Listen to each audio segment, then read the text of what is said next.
Good morning and welcome to the Core Connection. I'm Mira Rubin here with you on Enlightened World Network. And today's topic is decision making. We often like to consider ourselves rational people making reasoned decisions. And I think it'll be fun to dig in and see if that's really the case or what else might be at work in our decision making to get some greater insight. But before we get started with that, let's take a minute or two to get present. Let's take a deep breath in through your nose and hold it. And imagine clean, crisp oxygen flooding into your lungs, flowing into your bloodstream, nourishing all your cells, all your organs, bringing vital life energy to your body and being. And as you exhale, exhale any tension, stress, negativity, fatigue. And now let's take another deep breath in through your nose and hold it. And this time, imagine brilliant, bright light lighting you up from the inside out, illuminating, electrifying, and energizing all your electrons, all your molecules, all your cells, and lighting you up from the inside out, creating this brilliant beam of energy from your heart out into the world. And as you exhale, exhale any remaining tension, stress, negativity, fatigue. And now let's just gently press our palms together and very softly rub your fingers against your palms to feel the deliciousness of that sensation, the tickling and the tingling, and allow that to bring you present right here, right now, into this remarkable physical form that enables you to experience life. Good morning, good morning, good morning. Welcome, Rosalind. Welcome to everybody else who's joining us. So good to have you here with us this morning. And so we're talking today about decision making. And we often think that we make rational and reasoned decisions.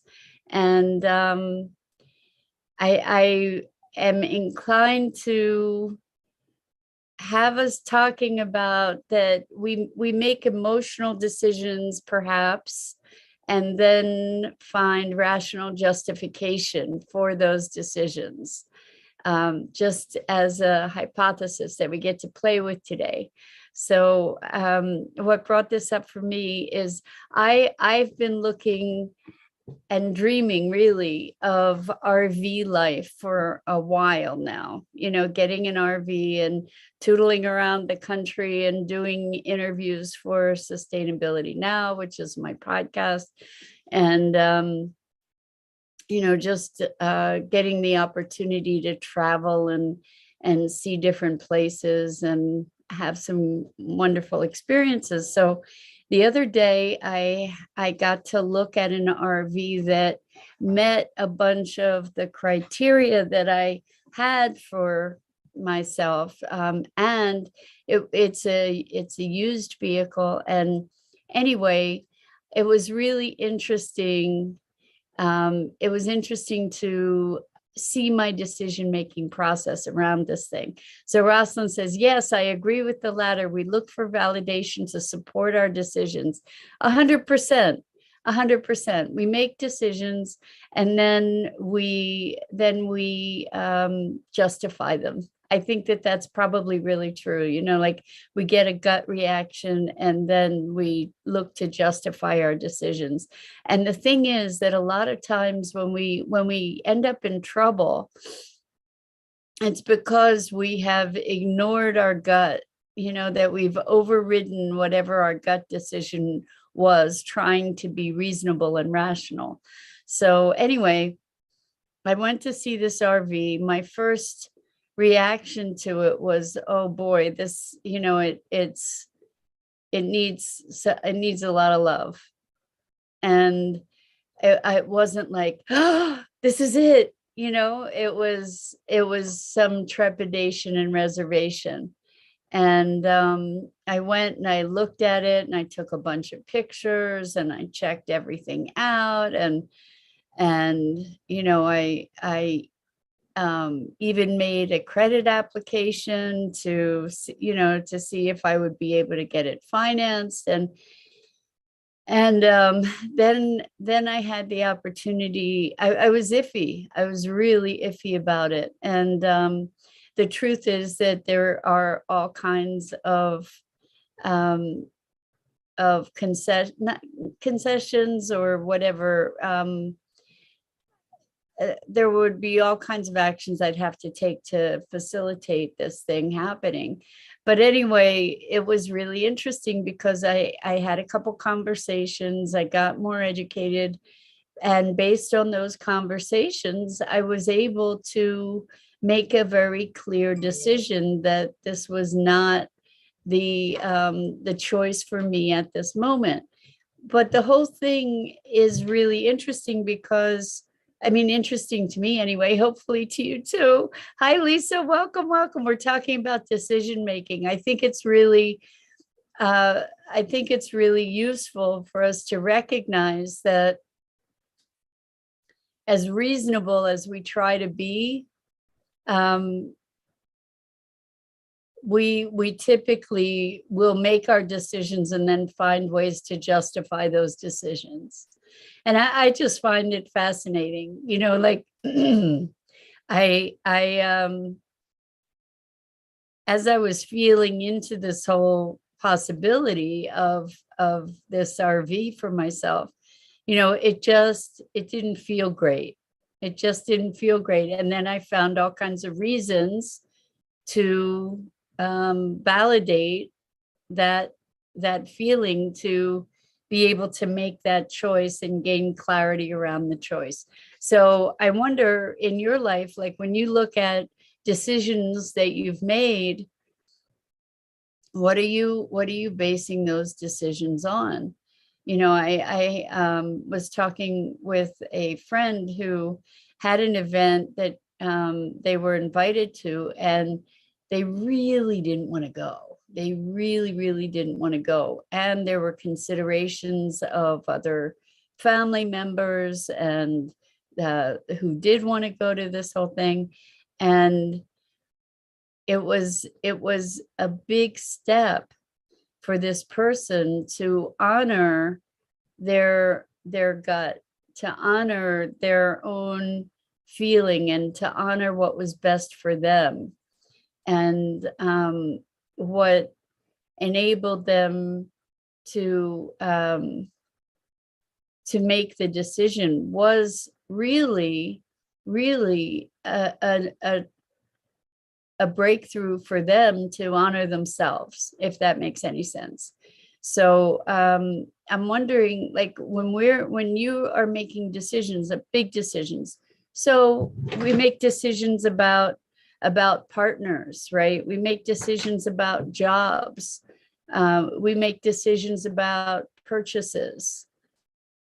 I know that as I look back on decisions in my life, there are times when it's just like clear and crisp and bam, I know where I'm going. I know what my decision is. I know what my, I don't even have to question it. I'm like all in alignment. And then there are other times when I'm conflicted. And so with these moments that we're conflicted, typically we go to our heads rather than our hearts, or rather than feeling into our bodies, because we do have a deeper intelligence that goes beyond the rational. When we get gut feelings, it's not necessarily that we're getting a psychic connection, although that can be too. What's going on is that we have perception that exists for us on other than conscious levels. We have a very much greater capacity to perceive things than we recognize, then processes through our conscious awareness. And when we get a gut feeling about something, what's happening is that all this information, I think most often anyway, all this information is getting synthesized on an other than conscious level.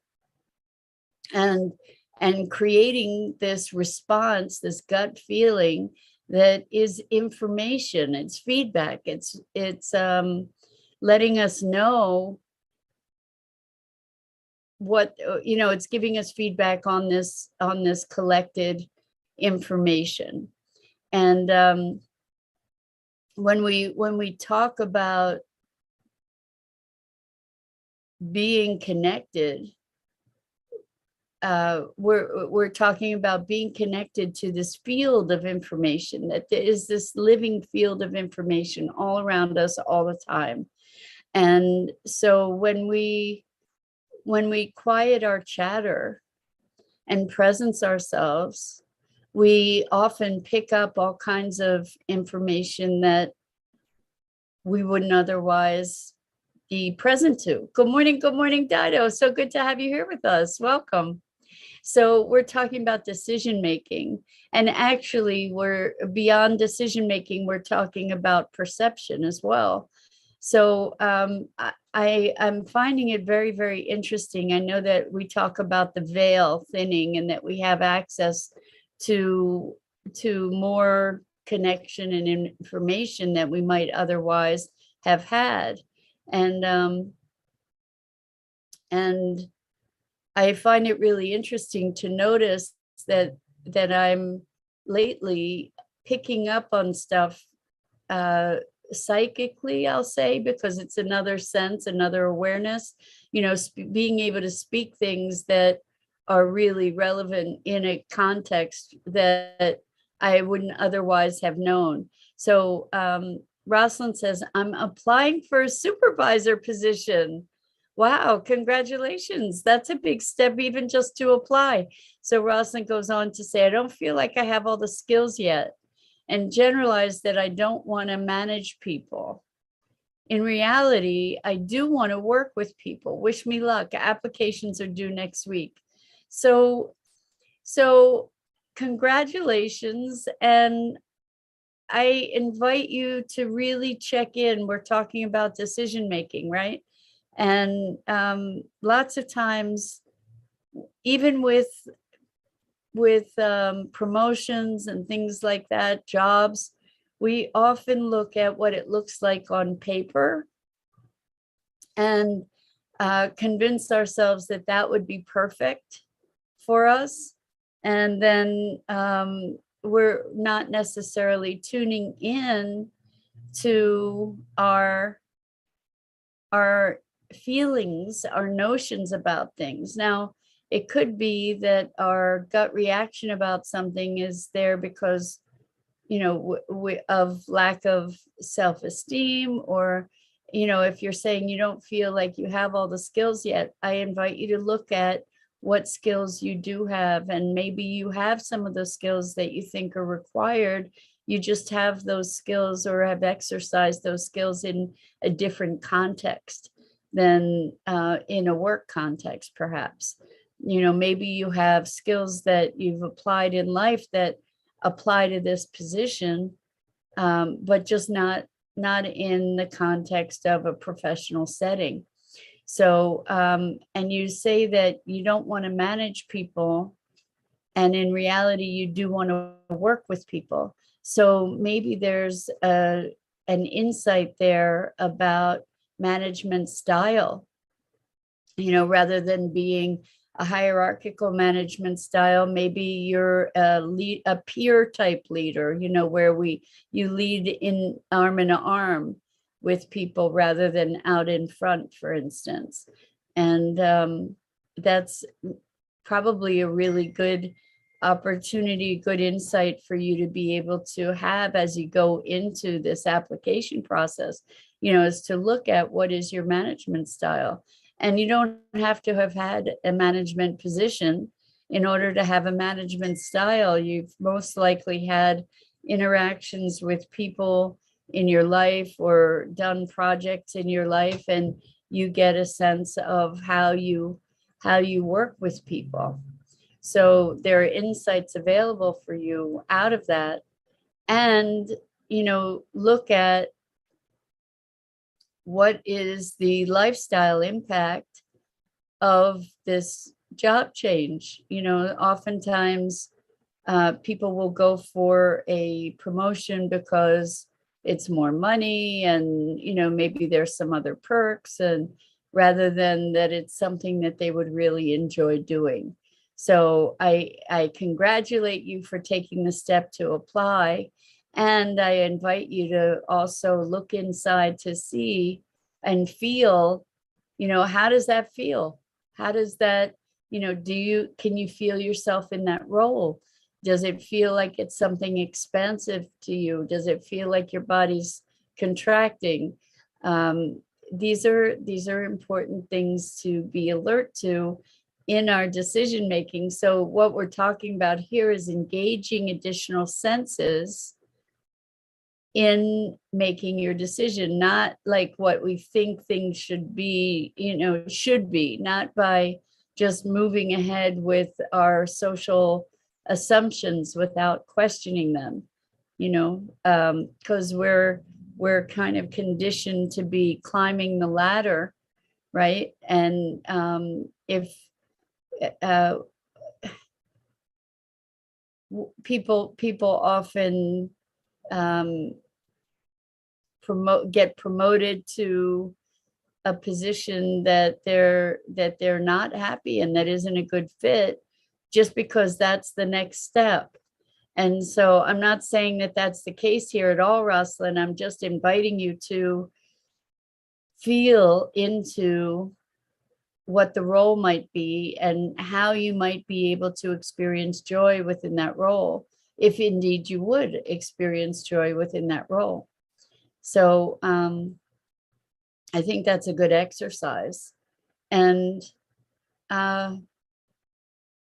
I think when we're faced with big decisions, we get to look at what are the ways, what are the things that tip that decision. So for instance, with me with this RV, I was kind of a little queasy about it, on first glance. Then I was inside and walking around and looking at what it would take to make it feel better for me, actually, is what I was looking at. Like I could spruce it up by doing this, that, or the other thing. And then I was looking, well, what would it take to do that?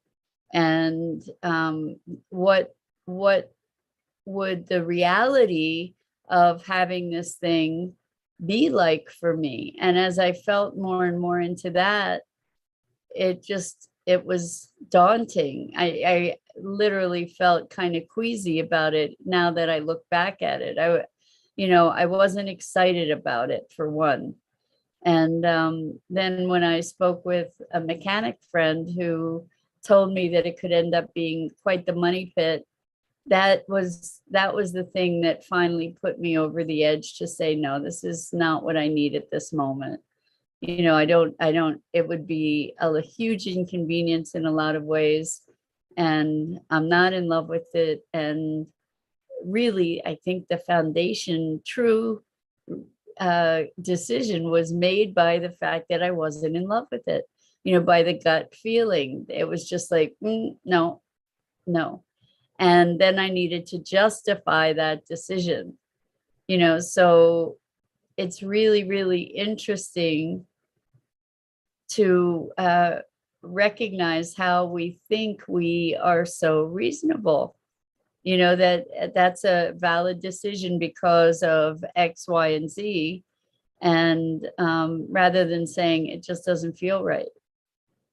And I think that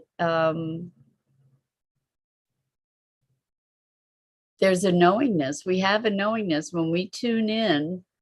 We really truly do have a knowingness about so much more than we give ourselves credit for. It's like, and then we override that knowingness. It's like I have a not great feeling about this person as a client. I don't know that I would be able to serve them as fully, but I need the money. So what am I going to do? Do I take on that client? And maybe we take on that client and it's a world of hurt, or it's a lot of frustration, for me and the client. I can gratefully say that I haven't been in that situation. That was just an example, but we have a richer knowing, and I guess what we get to do is have enough experience with that knowing to finally honor it, or eventually, hopefully, honor it. You know, I have overridden my gut feelings enough in the past with consequences that I have learned to pay attention and to honor those feelings, even if I don't necessarily understand what's going on about that. And it can be really useful to say, okay, so what's going on? You know, what, and you may or may not come to some understanding about what's going on underneath those gut feelings. So Lisa says, when we were looking for the house, the realtor asked, what are you looking for? How will you know you found it? I then explained, when I walk in, I get a feeling and I know this is my house. You know, that's got to make a realtor crazy, Lisa. And that's really the truth of it, right? That's really the truth of it. So I have an example like that. I was looking for apartments, and I was looking at all these different apartments. And one of my criteria was that it had to have an awesome kitchen. And this is so funny. So everywhere, you know, all these apartments, I would look at, well, what's the kitchen like? That was primary in my focus. And then I found the place where I'm currently living, and believe it or not, I can't believe it. I've been here 20 years. 20 years. It's amazing. I've never lived anywhere in my life 20 years, but I've lived in this apartment 20 years. But I walked in, I fell in love with this place. It was like, oh my gosh, this is, and in fact, even before I had come into this apartment, I had driven by the building, which is an old house. I had driven by the building and I said, I want to live there. And then a couple days later, I saw an ad for a rental in this building. So it's bizarre. And then I walked in and I was like, this is my place. And it was so interesting because there was somebody else, a mom with a child or two, I don't even remember, who was also looking at the apartment at the same time. And I was like, no, this is my place. And then I was telling my mom about it. And my mom said, so what's the kitchen like? And I said, you know what? I don't know. I don't even remember what the kitchen is like, because the whole place was my place. So to your point, it is so funny. And the kitchen is teeny tiny. And yet this has been the place for me for all this time, which is just remarkable. And I still love it here. So Lisa, it's so funny, you know, you could have told the realtor, I could have told the realtor, it has to have a nice kitchen, has to be have a nice kitchen, and I never would have seen this apartment, which is really funny. So I love your answer. And I feel sorry for your realtor because they don't really know what the context is going to be to show you places, but or what they, I guess you found the house, so that's really exciting. But it had to be a challenge for your realtor. Anyway, it's really, really exciting that you found the place that you love. Rosalind says, RV road trip, what will your destinations and choices be guided by? So my vision for this RV thing, one of the visions is beauty, natural beauty, and to be able to see the beauty in the country.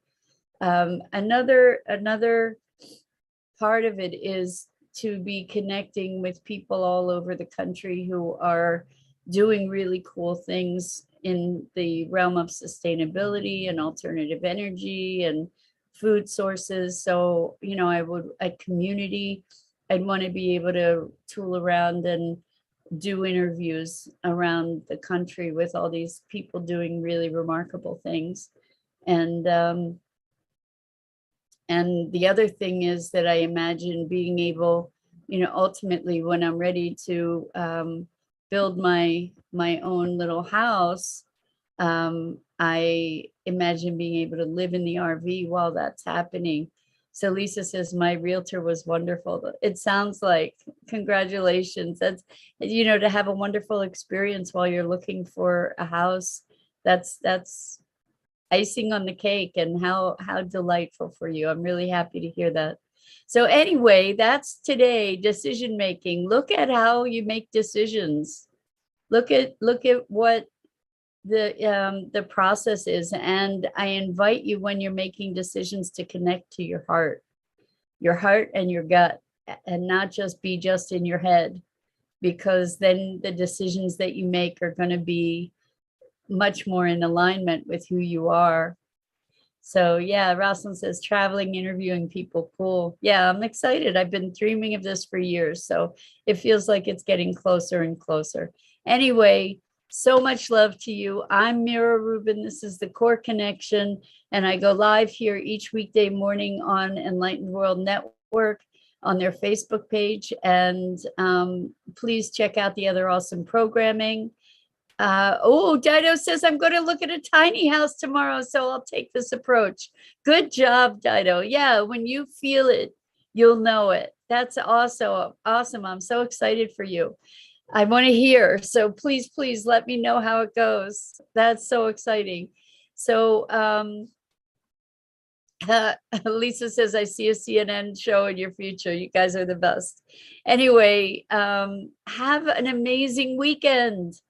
And I just so appreciate you and your engagement in these conversations.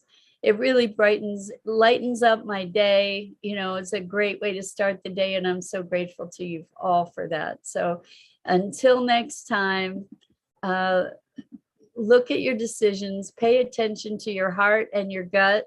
And I hope to see you back here again real soon. Lots and lots of